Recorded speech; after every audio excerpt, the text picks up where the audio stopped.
Bonjour et bienvenue sur la chaîne Astro pour ce deuxième épisode consacré à la lunette 62 ED Evolux de Skywatcher. Il y avait tellement de choses à dire que j'ai décidé donc de séparer cet épisode en deux parties, vous l'aviez bien compris. Après avoir vu ensemble l'unboxing et les différents montages possibles, ainsi que l'observation avec cette lunette, je vous propose désormais de parler de l'astrophotographie proprement dite. Et vous allez voir, il y a beaucoup de choses à dire parce que je l'ai utilisé dans tous les domaines d'astrophotographie possibles. Alors c'est maintenant sans plus attendre sur la chaîne Astro. Bonjour à tous et bienvenue sur la chaîne Astro. Comme vous pouvez le voir à côté de moi, j'ai une lunette astronomique. Enfin presque. Cette lunette, c'est la 62 ED Evolux de Skywatcher qui vient de sortir. Et j'ai l'immense plaisir de vous proposer un test en collaboration avec Pierrot Astro. Alors, j'aimerais quand même juste clarifier un truc au départ de cet épisode. Cet épisode est une collaboration, ce n'est ni une sponsor ni un placement de produit. Pourquoi ? Parce que je ne suis pas intéressé financièrement au fait que vous en achetiez ou pas. Je teste cette lunette par intérêt technique.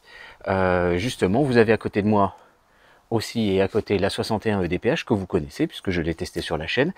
Et c'est une lunette que j'adore et que je possède. Très intéressant d'aller comparer une lunette qui va être un peu sa concurrente directe, le même diamètre, une focale un petit peu plus élevée, et globalement le même cœur de cible et le même objectif, c'est-à-dire une lunette pour faire de l'astrophotographie, transportable jusqu'à un appareil photo full frame. Et donc effectivement, eh bien voilà, le Pierrot Astro m'a proposé de tester cette lunette, donc avec grand plaisir, merci beaucoup. Et donc je l'ai testé, 7 soirées d'observation en ciel profond quand même, et de photos surtout. Mais également on l'a tiré un peu dans tous les domaines d'exploitation. J'ai fait du lunaire, j'ai fait du planétaire, alors que c'est franchement pas le cœur de cible de cette lunette. J'ai fait également du solaire en hydrogène H-alpha et en calcium. Vous allez voir, c'est intéressant malgré tout. Et là aussi, on n'y pense pas forcément à vouloir faire ce type d'observation d'astrophotographie avec ce genre d'instrument. Et puis j'ai fait aussi du diurne, en l'occurrence de la photo animalière. Bref, une petite lunette à un prix abordable, très polyvalente, relativement compacte, assez complète, qui vous permet de faire de la photo, de faire de l'observation, de progresser étape par étape, c'est-à-dire que vous pouvez acheter la lunette de base, faire de l'observation, ensuite acheter le correcteur et faire de la photo. Et donc aujourd'hui, je vous propose le test complet de cette lunette, sans compromission, puisque je tiens à préciser aussi que Pierre Franquet de Pierrot Astro m'a dit « Je te laisse intégralement libre de dire ce que tu veux à propos de cette lunette ». Donc c'est parti pour le test de la 62 ED Evolux de Skywatcher, et c'est maintenant sur la chaîne Astro.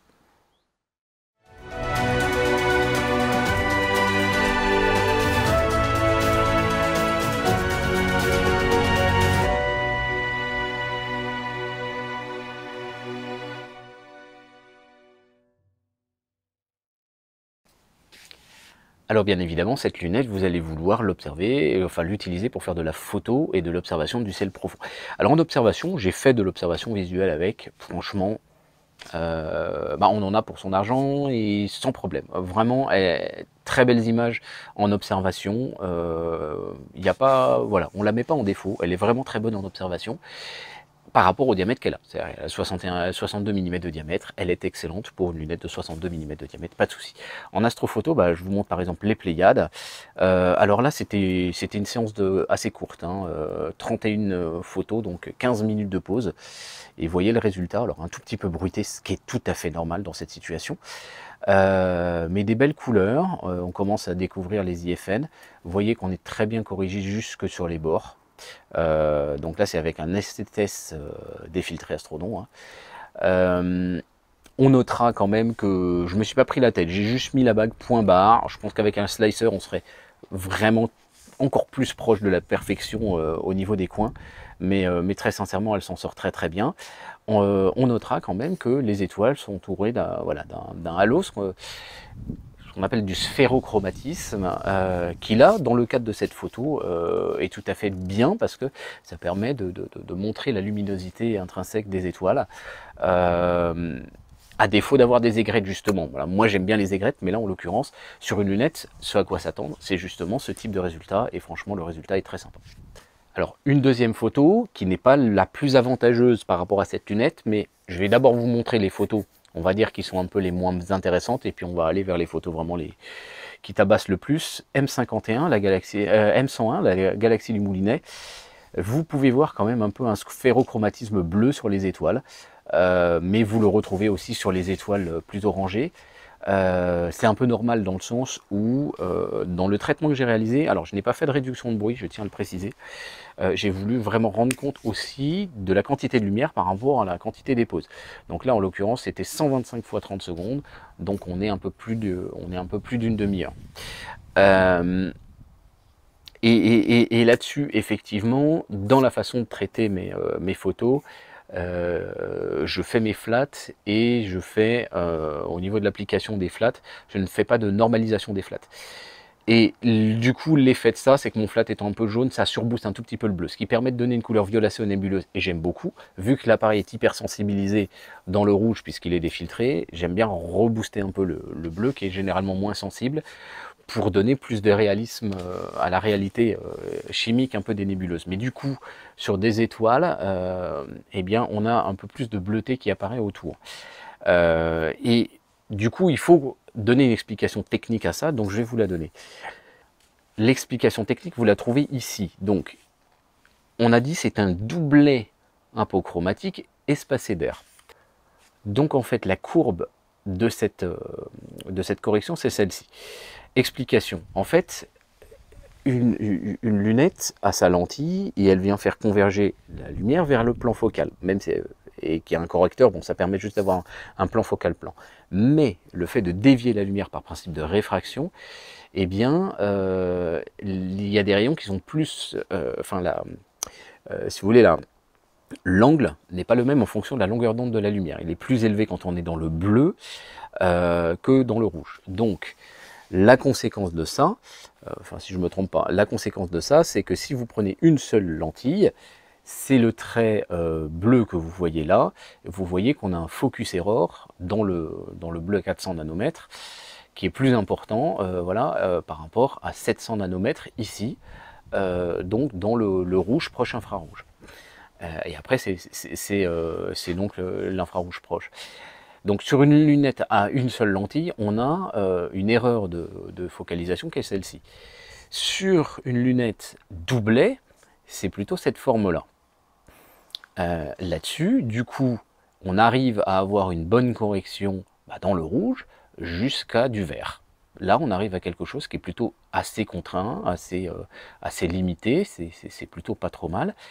Par contre, quand on va aller vraiment dans l'extrême bleu et proche du violet et de l'ultraviolet, là, à ce moment-là, l'erreur de focus, elle est plus élevée, on est plus lointain.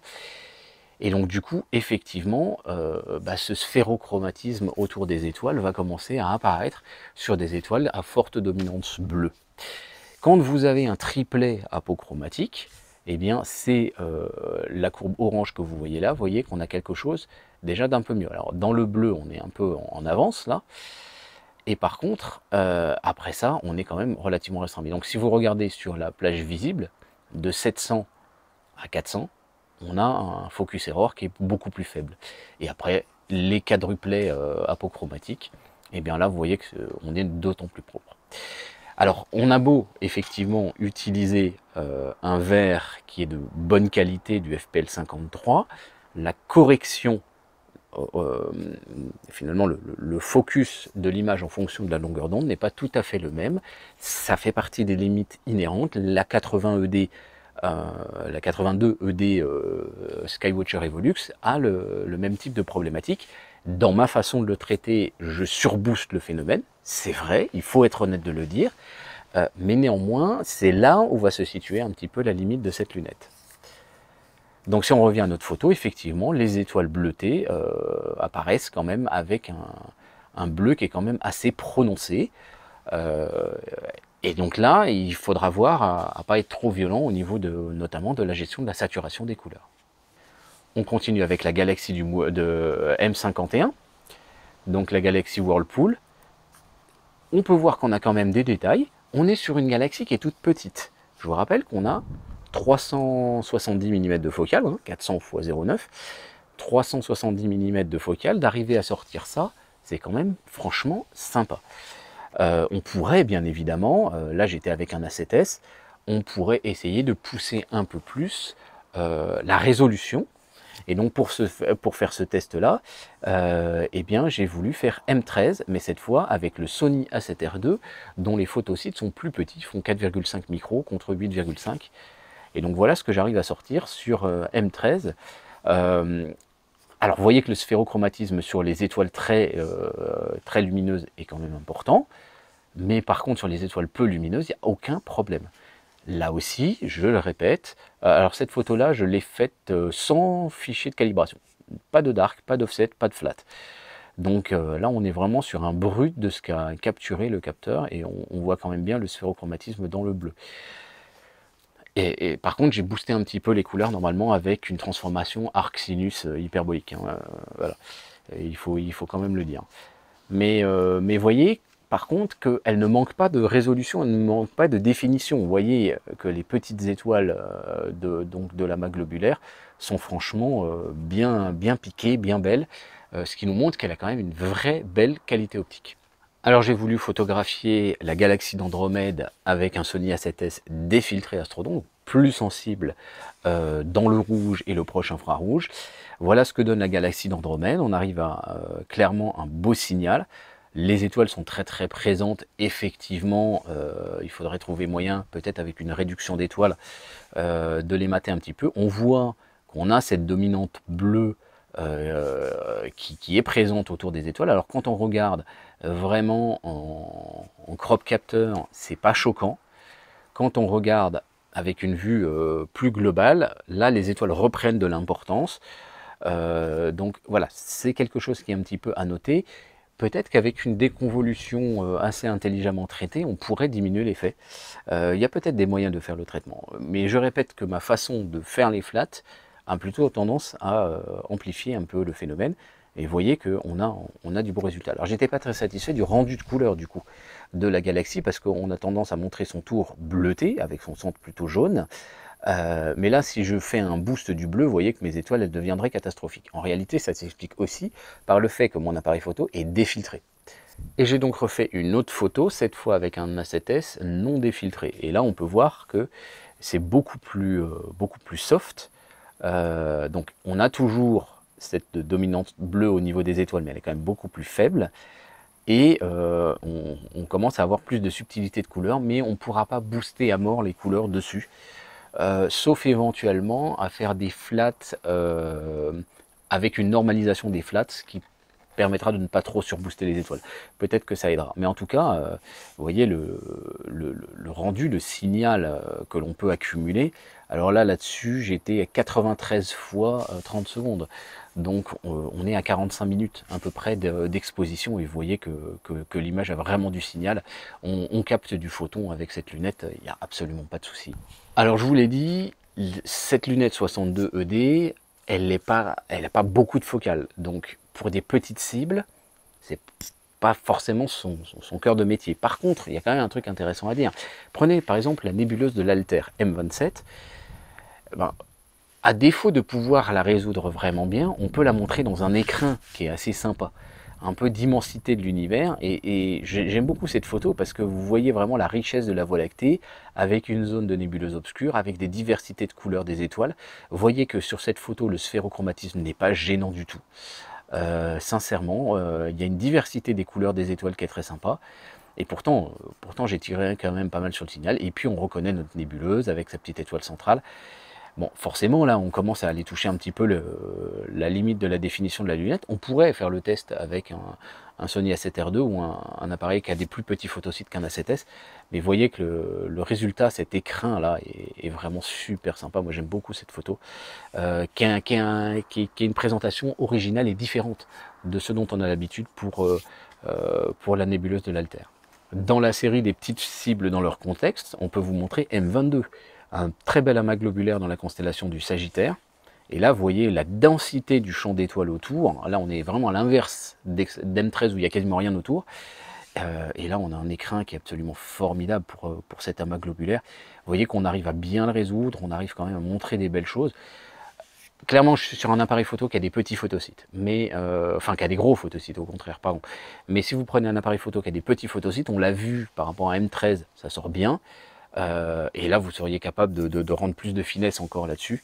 Et voyez que franchement, la photo, elle est tout à fait sympa à regarder aussi dans ce contexte-là. On va continuer avec, aussi dans le Sagittaire avec deux cibles assez sympas, la nébuleuse Oméga et les nébuleuses, la nébuleuse de l'Aigle, donc respectivement M17 et M16. Et là, vous voyez que le Sony A7S avec ça, c'est juste que du bonheur, quoi. Vous voyez, il y a beaucoup de signal. Regardez là, on est à 52 fois 30 secondes, c'est-à-dire 25 minutes de pause. Vous voyez un peu le résultat. Franchement, la photo, elle est juste nickel. Et j'ai pas fait de réduction de bruit là-dessus. Je vous zoome le truc. Regardez, c'est quasiment pas bruité, quoi. Il y a un tout petit peu là, c'est normal. Mais pour 25 minutes de pause, c'est franchement super top. Et là, on a un cadrage que je trouve très sympa, qui permet de montrer les cibles dans leur contexte. C'est très appréciable d'avoir une lunette pleinement corrigée, en fait, hein, pour ça. Toujours dans la même idée, cette fois la nébuleuse de la Lagune et la nébuleuse de la Trifide, et puis la nébuleuse voisine de la Lagune. Souvent on a tendance à faire des cadrages assez resserrés, là on a un cadrage beaucoup plus global qui permet de montrer les deux nébuleuses dans leur contexte, et je trouve très sympa, et vu de près c'est super sympa également. Là, comme on est dans une zone qui est très à dominante rouge, et bien le sphérochromatisme bleu n'est pas du tout gênant. Au contraire, ça donne justement un côté brillant, un côté un peu festif Noël, que moi je trouve personnellement très très sympa. Et vous voyez que c'est là où vous voyez pourquoi j'aime bien booster le bleu dans mon traitement, c'est qu'on voit bien la partie bleue de la nébuleuse de la Trifide, et puis là vous avez le petit amas ouvert à côté. Donc là aussi ça passe super bien, c'est franchement super sympa. On va poursuivre maintenant avec une cible très difficile. Là, cette fois, c'est 1 heure de pause. C'est la zone de Rho Ophiuchus Nebula. Rho Ophiuchi Nebula. Donc, en fait, elle est là. C'est cette nébuleuse bleutée. Là, vous en avez une autre rouge. Là, vous en avez une autre jaune. Et vous avez un amas globulaire ici, un amas globulaire ici. Zone très très difficile parce que extrêmement basse. 1 heure de pause pour arriver à sortir ça. C'est déjà franchement tout à fait honorable. Je vous avoue franchement, on ne fait pas vraiment mieux avec la 61 EDPH sur le même laps de temps. La 61 EDPH par contre, j'ai fait 3 à 4 sessions dessus pour essayer d'accumuler maximum de signal. Mais voyez que là, bon, je pense qu'avec un bon algorithme de réduction de bruit, on arriverait à quelque chose de tout à fait présentable. Cet effet-là est lié simplement à un tout petit défaut de mise en station et une petite dérive pendant les prises de vue. C'est pas à cause de l'instrument, c'est vraiment là à cause de mon travail au niveau de la monture. Mais voyez que on a quelque chose qui est vraiment très très sympa comme scène à montrer. Et en fait, avec une petite réduction de bruit, éventuellement une réduction un peu de l'image, regardez, on a une très très belle nébuleuse à voir.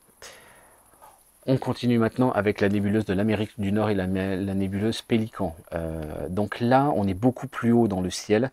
Et vous voyez que le sphérochromatisme des étoiles bleues est quand même plus prononcé. Normal, vous avez beaucoup moins d'absorption atmosphérique plutôt que des cibles basses. Comme c'était le cas pour les photos que je venais de vous montrer. Donc là, on est sur des cibles beaucoup... On était quasiment au zénith en fait quand je l'ai photographié. On a 78 x 30 secondes. Et en même temps, même si ça peut être gênant, bon, il faudrait voir pour trouver un traitement pour limiter un petit peu ça, mais ça donne un aspect un peu différent, un petit peu nouveau. Vous voyez qu'en 78 pauses, donc ça fait 35 minutes de pause à peu près, 35-40 minutes de pause, vous voyez qu'on a quasiment déjà plus de bruit. Bon, ok, on est avec un A7S, hein. Mais vous voyez, on a un ensemble qui est très très joli, qui est vraiment très agréable à regarder. Sincèrement, c'est sympa. Et puis par contre, le sphérochromatisme sur une grosse étoile comme ça, jaune, c'est joli. Là, ça donne du relevé. Vous voyez qu'on ressort bien les couleurs. Franchement, elle est sympa cette lunette. Non loin de là se trouvaient bien évidemment les dentelles du cygne. Il fallait absolument y aller aussi. Alors, j'y suis allé sans filtre, d'accord? Et les dentelles du cygne sont quand même assez ténues, assez subtiles, et les étoiles les bouffent beaucoup, surtout sur une lunette, justement, à cause justement de la petite diffusion autour des étoiles. Vous voyez que le sphérochromatisme bleu n'est pas si gênant que ça, là, dans ce cas-là. Et par contre, on a du détail. Il faudrait faire de nouveau une série avec, par exemple, un UHCS, mais très sincèrement, sympa. Franchement, ça sort. Ça sort. Là on était 59 x 30 secondes. Vous Vous voyez, donc on était à une demi-heure de prise de vue uniquement. C'est faible, c'est court. Certes, on est avec un A7S, mais ça montre quand même que la lumière, la lunette collecte du photon. Encore 2 photos du ciel profond, la nébuleuse du cœur et de l'âme, très très belle nébuleuse, donc je crois que c'est Céphée, 86 x 30 secondes. Donc là on est sur 40 minutes de pause, et vous voyez c'est quelque chose qui sort bien, même les nébuleuses obscures, elles sortent déjà plutôt pas mal. Il faudrait accumuler plus de signal pour limiter au maximum le bruit, mais vous voyez que ça sort bien. Avec un filtre UHCS, ça nous permettrait de mater un peu les étoiles, mais vous voyez que les 2 nébuleuses sont très très sympas à regarder. Le sphérochromatisme, vous voyez, n'est pas si gênant que ça. Elle n'était pas très très haute quand je l'ai faite, à peu près 45 degrés. Mais franchement, waouh! Quel plaisir de pouvoir photographier ces 2 nébuleuses d'un coup. Le cadrage est pile poil bon avec. Hein. Et enfin, la nébuleuse de la bulle, là cette fois c'est 1h40. Je l'ai mise et puis en fait j'ai été me coucher. Et je suis revenu après. Voilà, donc dans la constellation d'Andromède, on n'était pas très très haut non plus. Vous avez M52 là ici, et vous avez la nébuleuse de la bulle ici, avec tout le contexte. Et puis là, vous voyez que le sphérochromatisme vire plutôt au blanc, donc puisqu'on n'est pas complètement au zénith, et finalement c'est pas très choquant. Les nébuleuses obscures passent bien aussi. Bon, là voilà, j'ai contrasté les trucs, hein, c'est pour ça que ça vire au noir, mais pour vous donner un petit peu l'idée, une très très belle nébuleuse également. Donc la zone de la nébuleuse de la bulle. Vous voyez déjà, c'est déjà intéressant tout ce qu'on vient de voir là maintenant ensemble. Alors, on va parler un peu des autres utilisations possibles de cette lunette. Eh bien, le lunaire. Le lunaire, j'ai fait 2 sessions. J'ai fait une session à la maison, donc avec Barlow télévue 3 fois et une caméra donc QHY 178 monochrome. Donc j'ai vraiment poussé quand même sacrément le rapport FD et la résolution pour voir un petit peu au max ce qu'elle était capable de nous sortir et de sortir une mosaïque lunaire. Vous voyez que, alors c'était pas la meilleure phase dans le sens où on a que cette partie là qui a beaucoup de détails du fait de l'angle de la lumière, mais vous voyez qu'on a quand même quelques détails assez sympas. On notera quand même une chose, c'est que la Lune était très très basse lors de ce test. Donc forcément, c'est défavorable. C'est des conditions défavorables pour la Lune. Surtout j'étais à la maison à Lille. Mais vous voyez que Gassendi sort quand même honorablement, tout à fait. Donc ensuite, dans ces photos lunaires, vous en avez une deuxième de Gassendi, où là je me suis concentré un peu dessus. Voilà. Et là, c'est une photo que j'ai faite il y a 3 jours, ici. Je ne vous ai pas parlé ici d'ailleurs. Ici, vous êtes au gîte de la Cossais. On est juste à côté de Saint-Cyr-en-Talmandais, en Vendée. Donc c'est au sud de La Roche-sur-Yon, au nord de la Tranche-sur-Mer et de Angles. Le ciel est exceptionnel. La Voie lactée se voit de part en part, nickel. Pas de pollution lumineuse à l'horizon, un tout petit peu par là-bas, mais vraiment pas gênante. Vous voyez ce que j'ai fait au ras de l'horizon et ça passe. Le gîte est absolument formidable, avec un spa, avec une piscine couverte mais rétractable, hyper confortable, tout neuf, remis à neuf et tout ça. Je vous mets un lien dans la description juste donc de Patricia qui gère ce gîte. Elle a encore des places en septembre pour ceux que ça intéresse. Il y a un gîte de 6 personnes avec 2 lits doubles et 2 lits simples. Un gîte de 2 personnes, donc avec un lit double, le tout hyper confort, très silencieux, très reposant. Piscine espace chauffé bien évidemment, comme en plus de ça la piscine est chauffée, voilà, pas trop froid. Et sincèrement, un site formidable pour l'astronomie. Vous avez 2 prises de courant là-bas, j'ai une prise de courant là. Donc en fait on peut alimenter les instruments juste avec une bonne rallonge. Moi j'étais plutôt là sur les lunettes, et puis là-bas avec le 400. Voilà, en gros. Donc franchement un site fabuleux. Donc la Lune, voilà, que j'ai photographié ici, très basse également, mais vous voyez, on a des beaux détails dessus. Sincèrement, là aussi ça passe. Donc j'étais toujours avec le montage Barlow qui va bien. Et on peut se faire plaisir. En planétaire, alors en planétaire, j'ai fait quand même quelques tests intéressants. Alors cette première photo de Jupiter va vous paraître à la fois intéressante. Alors on y voit les 4 lunes de Jupiter, vous avez Jupiter et ses bandes, et notez que la couleur est un peu violacée là, un petit peu étonnante. Eh bien c'est justement l'aspect du sphérochromatisme, c'est-à-dire qu'en fait j'ai refait une deuxième photo, celle-ci. Dans la foulée, la seule chose que j'ai changé, j'ai fait un tout petit coup de mise au point, en ayant poussé le gain au maximum de la caméra pour voir le halo bleu autour, et puis le réduire un petit peu. Donc la mise au point est un tout petit peu moins bonne, Par contre, j'ai été plus vers corriger le bleu. Et là, à ce moment-là, vous voyez qu'on a un résultat qui est quand même tout à fait honorable. J'ai pas fait de déconvolution et tout ça. Pour une lunette de 60 mm qui n'est pas conçue pour faire du planétaire, franchement, je pense que c'est pas mal du tout. Et il y a pas mal de personnes qui aimeraient bien en faire autant avec même des instruments plus conséquents. Donc en planétaire, elle passe quand même. Mais j'ai une petite surprise pour vous. Alors là, vous allez me dire, mais c'est quoi? Qu'est-ce qu'il y a sur ta photo, Christophe? Eh bien, en fait, cette photo, c'est M75. À côté de M75, il y avait quelqu'un. Donc effectivement, elle se trouve ici, dans le petit rond là. Donc c'est pas toujours évident à les trouver. Hop, dans le petit rond là, et j'ai refait une même photo le lendemain. Et j'ai aligné les deux photos, et là vous avez Pluton, en fait, ici. Et je vous montre donc un comparatif de ces deux photos. Il y a bien un petit point qui s'est déplacé. Je vous mets aussi les dates, heures qui vont bien. Et vous pourrez constater dans Sky Safari que, effectivement, Pluton était bien à cet endroit-là. Donc on arrive à choper Pluton avec ça, avec un Sony A7S. Alors c'était 31 poses, mais je pense que même sur une brute, on arrivera à la sortir. Donc ça passe également. Dernier test, je vous ai dit quand même que elle était problématique un peu dans le bleu. Alors j'ai fait un test. J'ai mis en entrée un filtre astronomique Blow type 2C en 2 pouces, donc je l'ai diaphragmé à 45 mm. Et j'ai mis derrière mon montage calcium. Et voilà le résultat. Prise à 10-11 heures du matin, donc à un moment donné où déjà ça commence à devenir un petit peu plus difficile en solaire. Voilà, donc avec tout un bon petit montage. Et là, vous voyez, on a une belle granulation sur la surface du soleil avec ce montage-là. Vous voyez, c'est franchement sympa. On voit les plages faculaires ici. Franchement, c'est sympathique. J'ai également fait du H-alpha.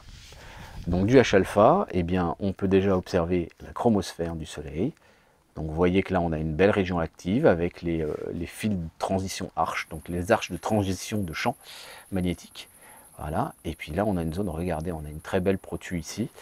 Là aussi on a une région active, et puis là on a une belle région active avec aussi déjà des arches de transition de champ de façon assez belle. Donc là clairement on est sur une qualité d'image qui est tout à fait similaire à des lunettes type PST Coronado, etc. Donc en entrée j'avais un filtre ERF Bader 110, et derrière j'avais un Daystar Quark. Et la même photo, mais la même série de photos, mais cette fois avec l'approche protubérance. Et vous voyez que la protubérance, elle sort super bien. Donc cette lunette peut nous donner des très beaux résultats, effectivement, en hydrogène H-alpha. Je me suis également amusé à photographier la comète du moment, c'est-à-dire C2017K2 Pan-STARRS. Donc ici, une première séance de prise de vue. Alors là, il n'y avait pas beaucoup de pauses. 66 x 30 secondes, donc une demi-heure. Et voilà le résultat. On a même un beau petit passage de satellite avec une espèce de flair, là. Et une nébuleuse qui était là. Donc voilà, en version flou filée. Et puis ensuite, 2-3 jours plus tard, j'ai fait une série de photos. Alors là, plus importante, parce que là, je suis carrément resté, vous voyez, 2 heures. 240, parce qu'en fait, comme on a peu de focale, l'étoile la comète se déplace peu, et donc il est difficile de faire la réjection entre la comète et les étoiles. Et voilà un petit peu le résultat que j'ai pu vous sortir. Donc ici vous avez M107 dans la constellation d'Ophiuchus, et là vous avez donc notre petite comète, et là une étoile, et vous voyez que c'était pas encore parfait les réjections, mais c'est quand même assez sympa. Donc voilà un petit peu ce qu'on peut sortir avec cette lunette. Vous voyez qu'il y a ce sphérochromatisme avec lequel il va falloir jouer. On va pas trop surbooster les bleus comme je le fais au niveau des flats. Donc on utilise des flats normalisés. Là-dessus, quand vous utilisez Cyril, ça le fait par défaut par exemple. En fait, cette lunette, c'est une mini Evolux 82 ED. Voilà, c'est comme ça qu'il faut la voir. Donc on retrouve la même technologie de capteur, de correcteur avec la bague rotative. Elle a un collier que moi je trouve très bien. Donc le porte-oculaire est démultiplié x 11, donc il est franchement précis. Notez que si vous l'achetez chez Pyro Astro, il règle et vérifie le backlash du focuseur. Et vous avez 2 verrouillages ici. Voilà, globalement le porte-oculaire, moi je le trouve franchement de bonne qualité. Il a un micro-jeu, mais en fait c'est plus une souplesse que du jeu, c'est-à-dire que ça revient vraiment en place, il n'y a pas de souci là-dessus. Le pare-lumière est assez long, donc il va bien la protéger en fait contre le risque de rosée. Bon, il faudra sans doute peut-être chauffer à un moment donné, mais il est beaucoup moins sensible que la 61 EDPH par exemple. Au global, on est sur une lunette qui vaut 395 €. C'est très honnête pour une lunette doublée FPL 53. C'est peut-être ce qui se fait, on va dire, un peu de meilleur dans cette gamme de prix. Vous avez ensuite le correcteur donc en sus. Et le correcteur vaut 279 €. Donc on est sur une lunette aux alentours de 670 €. C'est beaucoup moins cher que la 80 EDPH, mais notez également que vous avez aussi l'étui de transport que vous n'avez pas avec la 80 EDPH, et je peux vous dire que du coup, on est obligé de avec la 61 EDPH, et du coup on est obligé de la mettre dans des fringues, etc. en permanence.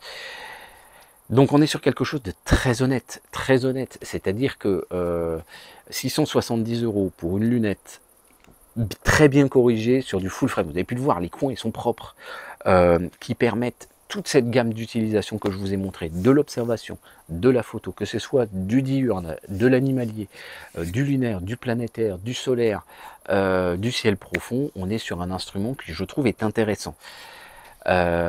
J'ai juste ce petit bémol par rapport à cette notion de dire effectivement apo. Pour moi, oui, certes, FPL 53 c'est du vert apochromatique, mais la correction que l'on obtient sur celle-là n'est pas non plus strictement une apochromatique. Il faut être honnête de le dire. Mais pour autant, sans dévaluer et dévaloriser cette lunette est très bonne pour cette gamme de prix. Voilà ce que je pourrais vous dire à propos de cette lunette.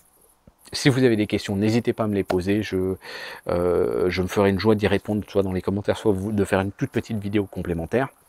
Mais en tout cas, j'ai pris beaucoup de plaisir à la tester. J'espère pouvoir faire d'autres tests à l'avenir et dites-moi dans les commentaires si ça vous plaît. Si vous la commandez chez Pierrot Astro, sachez que je ne suis pas intéressé donc financièrement puisque je ne toucherai rien. Mais mettez un petit mot en disant voilà, suite à la vidéo de Christophe de la Chapelle sur la chaîne Astro, pas besoin de mettre mon nom, mettez juste la chaîne Astro, il me connaît. Ce qui permettra de juger de l'intérêt de me prêter du matériel, de me sponsoriser des épisodes, peut-être à l'avenir effectivement de me sponsoriser pour permettre de soutenir aussi également la chaîne. Mais en tout cas, j'ai eu beaucoup de plaisir à faire ce test et j'espère que si vous choisissez cette lunette, vous prendrez autant de plaisir que j'en ai eu avec, parce que sincèrement, voilà. Je dirais que cette lunette, elle est utilisable sur les deux montures. Par contre, il y a peut-être une inversion quand même de la queue d'aronde à faire si vous utilisez une monture Skywatcher. Mais franchement, elle est géniale. Franchement, je suis très content de cette lunette. Voilà. Allez, je vous remercie de votre attention. Cet épisode a été long, mais je préférais rentrer vraiment dans le sujet et non pas vous faire simplement une plaquette commerciale et simplement vous ressortir la plaquette de Skywatcher. C'est pas le style de la maison. Moi, je suis pas un commercial. Je travaille pas dans un magasin d'astro. Je suis juste là en tant que passionné et c'était passionnant de faire ce test. Allez, n'hésitez pas à partager cet épisode autour de vous et puis je vous dis à très bientôt sur la chaîne Astro. Merci, au revoir. Alors quand il n'y en a plus, il y en a encore. En fait, oui, ça me fait chier parce que je dois la rendre demain. Oui, parce que je vous expliquais, c'est une collaboration avec Pierrot Astro. C'est pas une sponsor, vu qu'en fait, il me l'a prêté. Je la teste, et puis je la renvoie par la poste, et je la renvoie à mes propres frais. Et renvoyer ça avec assurance, ça coûte quand même un peu d'argent. Mais sincèrement, franchement, je voulais la tester, ce lunette, et je suis très content de l'avoir testé, de pouvoir vous dire un tout petit peu ce que j'en pense. Et franchement, l'image, elle n'est pas vilaine, là. Hein, je vais vous montrer ça une fois traité. Mais sincèrement, j'ai eu beaucoup de plaisir à la tester, cette lunette. Donc, voilà, ça me fait chier de la rendre. Allez, bisous Beko, à bientôt.